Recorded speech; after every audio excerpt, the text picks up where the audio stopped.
Hello, I'm Brian Curtis. I'd like to tell you about the Bayside Community Hall, where I've been a board member for the last 3 years. Bayside is located in the Jacoby Creek Valley, and its early community of farmers, ranchers, miners, and loggers was centered around the Corners, the area where the valley met the old Arcata Road that went around Humboldt Bay. Bayside Grange No. 500 was chartered in October 1932 as a subordinate chapter of the Grange of the Order of Patrons of Husbandry, a fraternal organization for farmers. Its members met in the old Temperance Hall at the Corners until 1940, when the adjacent property was purchased and construction began on a large new hall. All of the funds, labor, and materials were supplied by the local community. At the urging of the order, Bayside Grange No. 500 became a California corporation in 1949. The hall was put on the California Register of Historical Monuments in 2002. Being a Grange means following complex rules set by the national and state-level Grange organization. Individual members must take an oath to abide by those rules. They are expected to attend monthly meetings, nominate and vote to approve new members, draft resolutions for possible presentation by Grange lobbyists, engage in community service projects, send delegates to an annual state convention, and participate in additional activities in support of the larger organization. 90% of dues paid locally were sent to support the state and national Grange. Bayside Grange was once a very active chapter. It had its own orchestra. Its drill team excelled at the floor work that is part of the Grange ritual.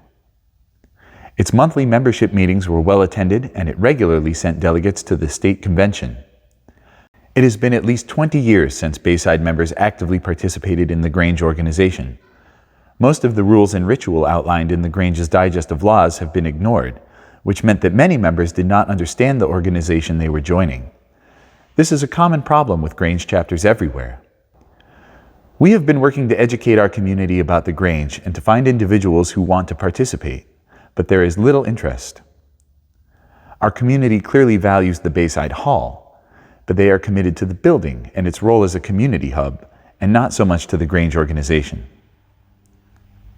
Under Grange management, the hall building limped along, accumulating an alarming list of critical maintenance needs.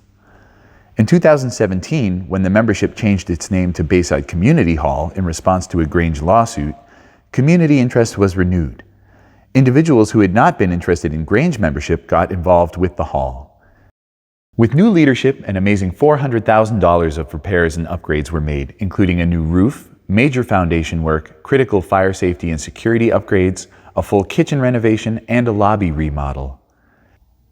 The membership voted to become a 501c3 nonprofit organization to reduce the number of membership meetings and to empower a board to manage a more flexible and resilient organization.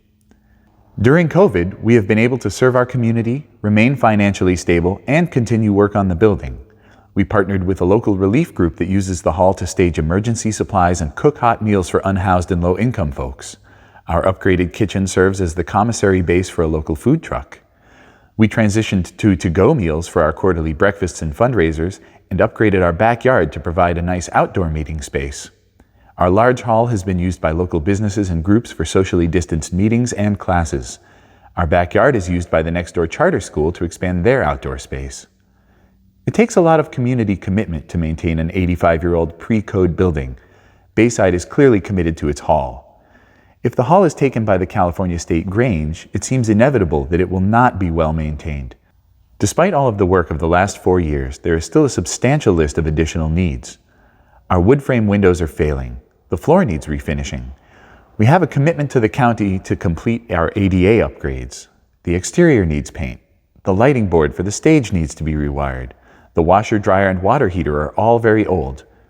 Will the Grange continue working on the building and facilitate the many activities that happen in it? The Grange, with its many pages of rules and top-down structure, is not well poised to appeal to the younger and more diverse groups that are doing the work of managing and maintaining our hall. Most of our active volunteers are uncomfortable with taking an oath to a distant national organization. We seek to provide a community place for everyone. We would welcome a reorganized Bayside Grange chapter to meet in our hall. But to turn our community hall over to a Grange organization that has already demonstrated it cannot maintain it makes no sense. Communities across the country have lost their halls because there was insufficient enthusiasm for the Grange. There were once active Grange chapters in nearly all 50 states. They are now down to 34 states, and at least 9 Humboldt County Grange chapters have disappeared. When chapters disappear, the Grange organization sells off their halls or dismantles or demolishes them for the good of the order, not for the good of our communities. Volunteers in Bayside are ready, willing, and able to take care of our hall. Please tell the Grange organization not to take it away from us.